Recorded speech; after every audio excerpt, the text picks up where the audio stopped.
2 एकरमध्ये कांदा पिकाची लागवड केली होती।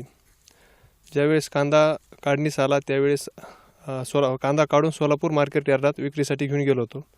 त्या ठिकाणी मी कांदा विक्रीस घेऊन गेलो असता त्या ठिकाणी मला फक्त काही कांद्यास 1 रुपया प्रति किलो भाव लागला आणि काही कांदा विक्रीस नाही झाला। अक्षरशः मी तिथं जो कांदा नेलेला आहे तो तिथं मी फेकून देऊन वापस आलेलो आहे आणि पदर खिशातली पैसे पदरमोड भाडा असेल हमाली असेल ती पदर खिशातून द्यायची वेळ हे भाव नसल्यामुळे आलेली आहे। या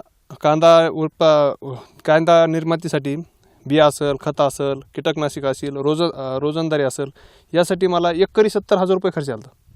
70,000 रुपये खर्च केला असतानाही शेवटी त्याचा पूर्ण खर्च तर सोडा निघलाच नाही आणि अपेक्षा आता निर्यातबंदीच्या ज्यावेळेस झाली त्याच्या आधी कांद्याला चांगला भाव मिळत होता। त्यावेळेस जर कांदा समजा निर्यातबंदी झाली नसती कांद्याला जर भाव राहिला असता तर आज त्याचेच काय नाही 4 ते 5 लाख रुपये त्या कांद्याची मला झाली असते।